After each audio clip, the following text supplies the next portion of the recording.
Doctor Sunil Karpe जी के सानिध्य में साईं बाबा की महिमा को आत्मसात कर आध्यात्मिक जीवन जीने की कला सीखें। देखिए साईं वाणी आस्था भजन पर प्रतिदिन प्रातः 7:20 बजे। आस्था पर प्रत्येक रविवार प्रातः 8:20 बजे। संपर्क सूत्र 9604050607।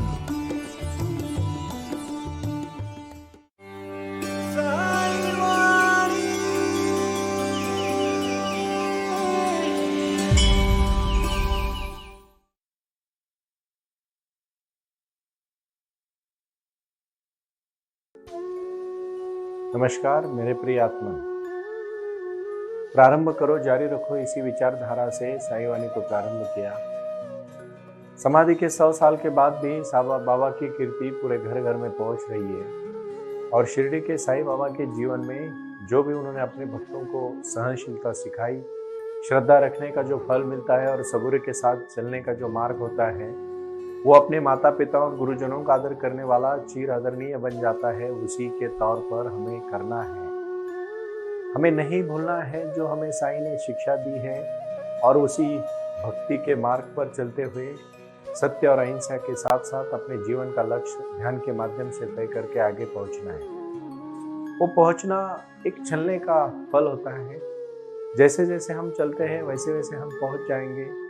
कैसी जीवन में जिंदगी जब लोग जीते हैं तो जब शांति से और सुकून भरी जिंदगी जीते हैं तो उनको उतना जीवन के बारे में जीने का जो एहसास है वो नहीं होता है।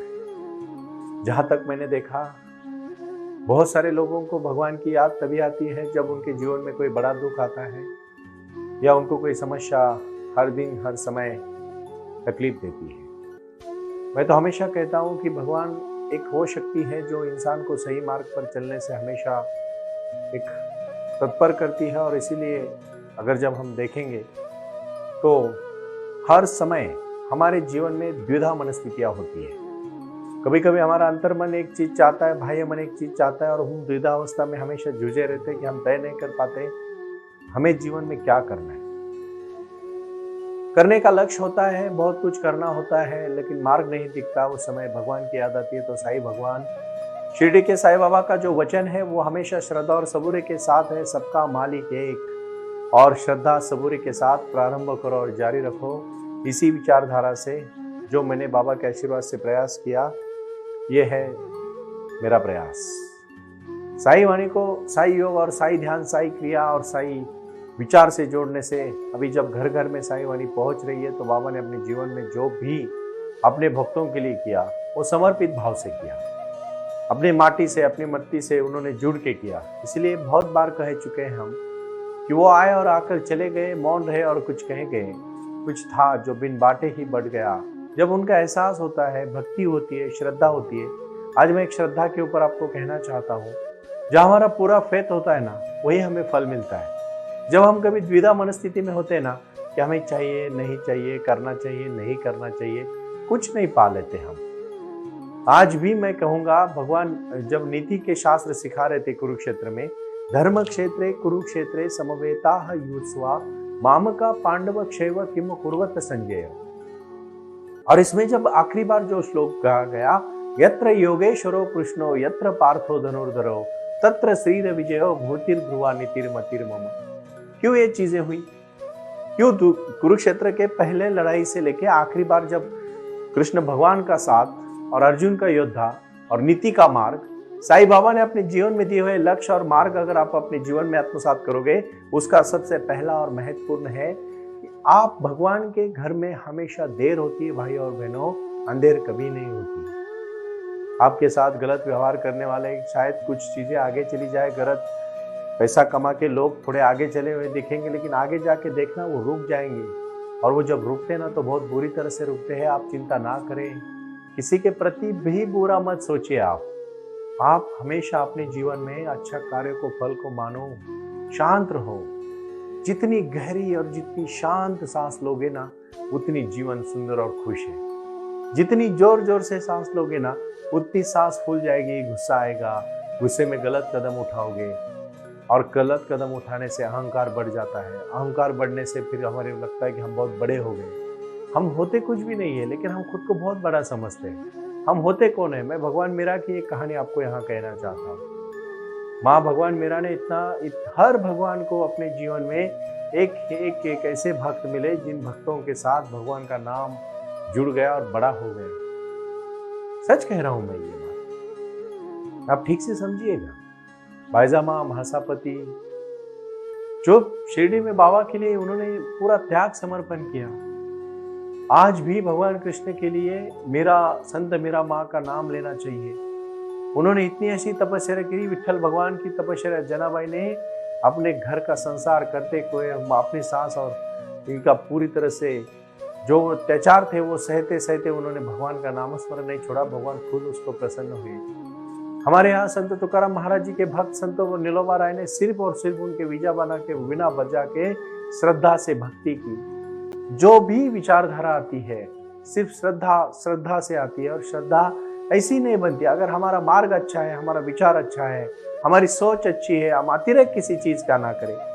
मैं नहीं कहता हूं कि आप इस चीज को मानो, आप अतिरेक मत करो। ज्यादा करने की कोशिश जिस दिन आप करने लगते हो ना, उस दिन आप हार जाते हो, इतना याद रखो। कोई भी चीज ज्यादा अच्छी नहीं है। ज्यादा मीठा खाओगे डायबिटीज होगा, ज्यादा तीखा खाओगे पेट में अल्सर होगा, ज्यादा जो भी एक्सेस करोगे वो गंदा है, बुरा है। इस बात को मैं कहना चाहता हूं, इसलिए मैं संस्कृत में एक बात यहां कहना चाहता हूं।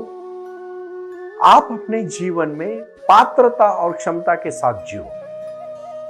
पात्रता बढ़ाते बढ़ाते जियो, ना कि दबा के। खुशी से, समाधान से, शांति से, तृप्ति से, भक्ति से, योगिक मार्ग से, ध्यान से, और सबसे महत्वपूर्ण है अच्छे इंसान के तौर पर जो आप समाज में बदलाव चाहते हो ना, वो खुद में पहले बदलाव लाना शुरू करो। मैं बहुत तहे दिल से आपको कहना चाहता हूं, साई वाणी का बाबा ने अपने जीवन में हर क्षण जो शिरडी में रहे, हर क्षण में उन्होंने जो संदेशा दिया है, अत्याचार करने वाले लोगों को भी बाबा ने ठीक किया, क्योंकि उनका मार्ग अच्छा था। उनको अत्याचार बाबा ने कभी कभी सह लिए, लेकिन उनको भी बाद में महसूस हुआ, रियलाइजेशन हुआ, अंडरस्टैंडिंग हुआ कि हम गलत कर रहे हैं। कभी हमारा बच्चा हो, बच्ची हो, लड़का हो, लड़की हो, भाई हो, बहन हो, मित्र हो, व्यापारी हो, अधिकारी हो, कभी कभी भटक जाते हैं रास्ते से। तो भटकने के बाद उनको मौका दीजिए सुधरने का। मुझे विश्वास है अगर वो अंदर से बदलेंगे तो जरूर बदलेंगे, बाहर से नहीं। बाहर से बदला हुआ मोटिवेशन के बारे में मेरी निजी राय मैं कहना चाहूंगा। मैं किसी को दुखाने के लिए बात नहीं करता हूं, बट मेरी निजी राय जरूर सुन लीजिएगा कि मोटिवेशन जब मिलता है ना बाहर से, तो बाहर तक ही सीमित हो जाता है, कुछ चंद घंटों के लिए होता है। लेकिन जिसको अंदर का दिया जला, उसको किसी बाहर के दिए की जरूरत नहीं है।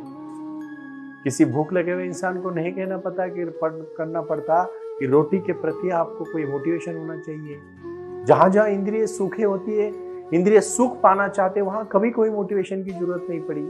गंदी गंदी चीजें बच्चे आज देखते हैं, उनको बताना पड़ता है कि कोई ये साइड देखो, वो तो खुद देखते हैं, क्योंकि इंद्रिय सुख है उसमें। अच्छी चीजें जो शरीर के लिए जरूरी नहीं, खाने के लिए, वो इंद्रिय सुख है। सुनने के लिए गलत बातें, कोई किसी के बारे में अगर बुरा बोल रहा है तो कान लगा के हम बैठते हैं, सुनने में अच्छा लगता है।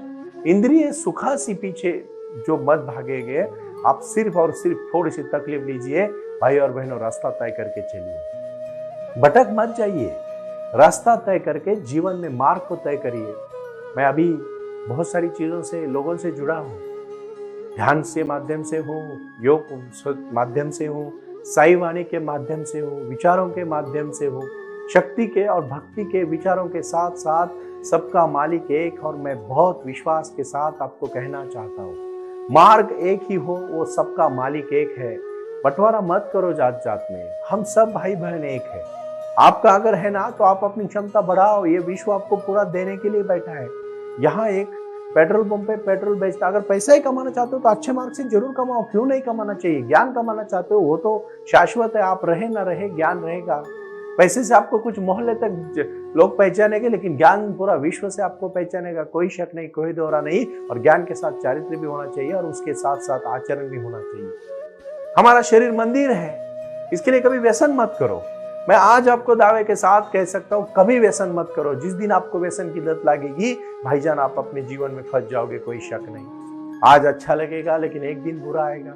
क्या फायदा है उसमें आखिर तक, जब तक सांस बंद होगी तब आपको एक बात का महसूस होना चाहिए, एहसास होना चाहिए कि मैं किस लिए जिया, मैं क्यों जिया, मैं क्यों आया था यहाँ। ऐश करने के लिए या मजा करने के लिए नहीं, बल्कि कुछ जीवन में लोगों को देने के लिए मैं आया था। बहुत सारी ऐसी बातें हैं जो मैं हमेशा कहता हूँ जीवन में। मोटिवेशन अंदर से आएगा, भगवान की भक्ति भी अंदर से आएगी। जिसको बुलावा आएगा साईं बाबा जरूर बुलाएंगे। आप श्रद्धा सबूरी के साथ जोड़ो, ध्यान के साथ जोड़ो, खुद को जानो, पूरा पांडित्य मत बनो, एक विचार ले लो और उसके लिए जीवन समर्पित करो, आपका जीवन सुंदर हो जाएगा। एक विचार जीवन में बहुत महत्वपूर्ण है, रोटी, कपड़ा, मकान, शिक्षा और आरोग्य के प्रति साईं वाणी कटिबद्ध है। प्रारंभ करो, जारी रखो। इसी विचारधारा से मैंने मेरे जीवन में शुरुआत किया और मैं आज इस मुकाम तक पहुंचा हूं कि मुझे आज 10 करोड़ से ज्यादा लोग साईं वाणी से जुड़ चुके हैं। आस्था चैनल और आस्था भजन और मेरे खासकर मेरे परम मित्र धीरज जी को मैं धन्यवाद देना चाहता हूँ। हमारा बालाजी दिन रात मेहनत करता है, सुदर्शन मेहनत करता है, हमारा संदीप मेहनत करता है, हिमांशु मेहनत करता है।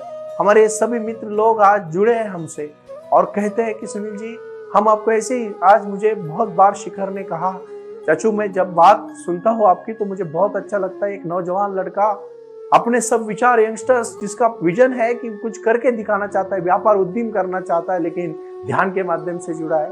इस बात को हम नहीं भूलेंगे, कतई नहीं भूलेंगे, क्योंकि ध्यान का मार्ग एक शांति का मार्ग है, समाधान का मार्ग है और शक्ति और भक्ति का मार्ग है।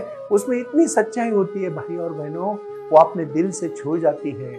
और साईं बाबा की ये भक्ति दिल से छूने वाली भक्ति है। ये भक्ति कोई ऐसी असाधारण भक्ति नहीं है।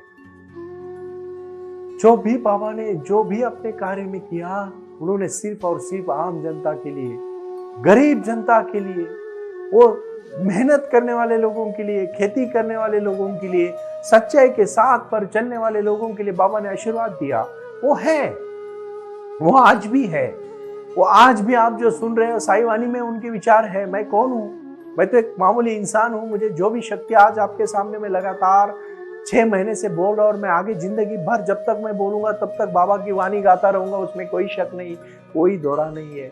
मेरी शक्ति, मेरी भक्ति, मेरी ताकत, मेरा विचार, मेरा समर्पण, मेरा जीवन सिर्फ और सिर्फ साईं के चरण में लीन है। क्योंकि साईं ने जो आप लोगों की जिंदगी बदलने का जो मैं छोटा सा कार्य कर रहा हूं, उस कार्य को मैं प्रणाम करता हूं। क्योंकि बाबा की शक्ति है भक्ति की शक्ति। एक छोटा सा उदाहरण देके मैं आपको एक बात कहना चाहता हूँ। जब भी लोग शिरडी में आए और जब खुद अनुभव पाए तो वो बदल गए। वो बदलना कोई बाहर से नहीं था, वो बदलना अंदर से था। अप दीप भावा। जब अपना दिया जलाया जाता है भाई और बहनों, दूसरों को दिए की जरूरत नहीं होती है।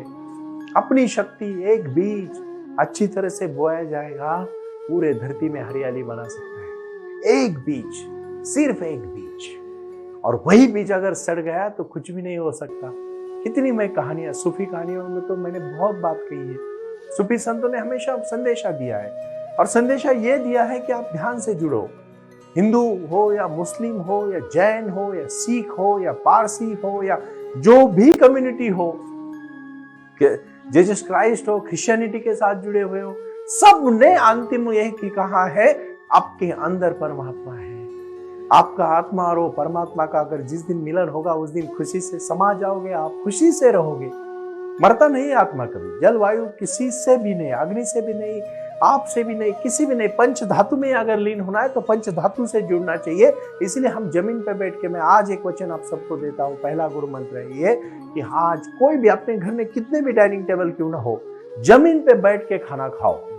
इतने शास्त्रोक्त फायदे हैं जो अभी हम आयुर्वेदा के माध्यम से लेके आ रहे हैं। आज मैं बात कहूंगा आप सबके साथ। ये आयुर्वेदा के माध्यम से जो मेरे शब्द आए, मेरे विचार आए हैं, वो भक्ति के साथ जुड़े हुए विचार है। उसमें कोई शक नहीं, कोई दोहरा नहीं। ये भक्ति शक्ति कहां से आती है? ये हमारे अंदर से आती है, क्योंकि आप में है। अंगुलीमार जब महान अंगुलीमार हुआ, वाल्मीकि ऋषि, जब वाल्मीकि ऋषि बनने से पहले कौन थे? नर का नारायण बन सकता है अध्यात्म की ताकत से, साईं के आशीर्वाद से और खासकर ध्यान से। खासकर प्रारंभ करो, जारी रखो से। कोई भी कठिन कार्य हो हाथ में ले लो। मैं नहीं कहता, अभी कोई एक मुझे विद्यार्थी मिला कुछ दिन पहले, मैं अवध ओझा सर से एक बार मिलना चाहता हूँ। बहुत अच्छा लगता है मुझे उनका, जब वो इकरा के यूपीएससी के गाइडेंस करते, मुझे ऐसा लगता है एक फिलोसोफर बोल रहा है। उन्होंने कहा कि मैं मेरे जीवन में बर्बाद हुआ और जब मुझे 8 महीने के बाद मैं हरिद्वार रहा तो मेरे पिताजी मिलने आया और किसी ने मुझे उनको है मदद नहीं की, उनके पिताजी ने की। और उन्होंने कहा बाबूजी मैं आपको वापस नहीं दे पाऊंगा। उन्होंने कहा आपसे कौन मांगता है, मैं जब तक जिंदा हूं मेरा बेटा कभी पैसे के लिए तरस न जाएगा। एक बाप का जब उन्होंने वो उदाहरण दे रहे थे, मेरे आंखों आंसू लगातार आंसू आ रहे थे, क्योंकि एक बाप का हृदय था। साईं का हृदय अपने सभी भक्तों के प्रति उसी बाप का हृदय है। वो कभी किसी का बुरा नहीं चाहेंगे। लेकिन याद रखना एक चीज मैं यहां कहना चाहता हूं कि ये विचार है, ये भावना है, ये समर्पण है, ये त्याग है, ये अपनापन है। जो आप बोएंगे वही उगने वाला है। इसीलिए साईं वाणी को प्रारंभ करते हुए मुझे बड़ी खुशी होती है। ये खुशी आप लोगों के जीवन को बदलने की खुशी है। ये आप लोगों के जीवन में सही मार्ग पर लाने की खुशी है। पुणे में, नासिक में, ठाणे में, मुंबई में अभी सुना लोग ड्रग्स से एडिक्ट हो रहे हैं। बच्चे, यंगस्टर्स, कॉलेज के बच्चे, लड़के लड़कियां उसी छोटी सी चुकी के लिए पूरा जीवन बर्बाद कर रहे हैं। अपने माँ बाप किस तरह से आपको पढ़ा रहे हैं, इस बात को थोड़ा सा गौर करो। और फिर याद रखना, जिस दिन आपको आपके जीवन का लक्ष्य समझ में आएगा ना, आपको ये छोटी छोटी चीजें कभी डाइवर्ट नहीं करेगी। साईं वाणी का प्रारंभ है जीवन में खुशियां लाना। सिर्फ उस खुशियां के प्रति जुड़े रहना। प्रारंभ करो, जारी रखो। ओम साई राम।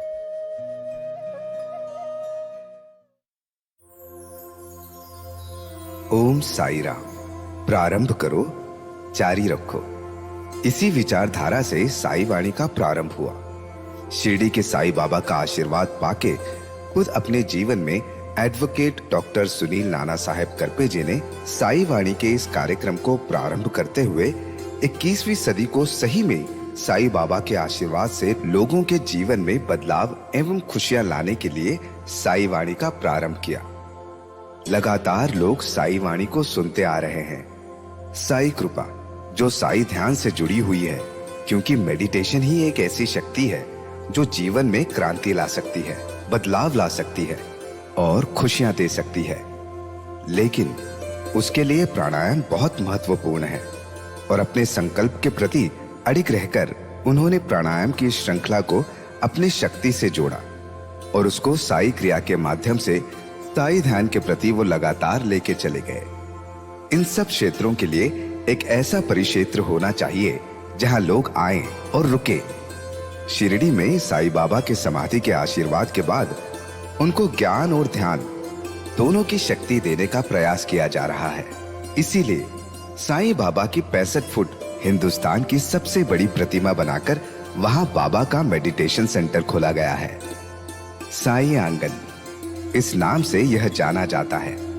देऊळगाव गाड़ा, तालुका दौंड, जिला पुणे, यहाँ साई आंगन की और बारामती क्षेत्र में साई आंगन में इसी क्षेत्र की निर्मित करते हुए उन्होंने यहाँ निजी व्यवस्था के साथ बच्चों के लिए गुरुकुल सिस्टम का इंग्लिश माध्यम का स्कूल, जहाँ बच्चे पढ़े और जहाँ बच्चे गुरुकुल में रहकर गुरुकुल के माध्यम से गुरुर ब्रह्मा गुरुर विष्णु गुरुर देवो महेश्वरा गुरु साक्षात परब्रह्म तस्मै श्री गुरुवे नमः इसका ज्ञान ले पाएं। इसी के लिए इसे पूरी तरह से सीबीएसई एवं गुरुकुल के माध्यम से बच्चों को एक सुजान एवं भारत का एक ज्ञानी और अच्छा नागरिक बनाने के लिए वे ये कर रहे हैं। उसी के साथ हेल्थ इज वेल्थ कहते हैं कि शरीर ही सबसे महत्वपूर्ण संपदा है और उस संपदा को आयुर्वेदा के माध्यम से लोगों को जोड़ना चाहिए। इसीलिए उन्होंने यहाँ साई वाणी आयुर्वेदा हॉस्पिटल की भी निर्मित की है और उस कार्य के लिए वो पूरी तरह जुड़ चुके हैं। पूरे विश्व से लोग साई क्रिया और साई ध्यान के माध्यम से जुड़ रहे हैं और इसीलिए उन्होंने साई वाणी trust.org इस ई कॉमर्स की भी स्थापना की है। इस ई कॉमर्स के माध्यम से हजारों करोड़ों भाई बहन को उन्होंने व्यापार करने के लिए प्लेटफॉर्म दिया। उनकी कला, उनकी क्षमता, उनका ज्ञान लोगों तक पहुंचाने के लिए साई वाणी trust.org बहुत बड़े लेवल पर महत्वपूर्ण प्रयास कर रहा है। इसीलिए यहाँ आए। ये बाबा की नगरी है।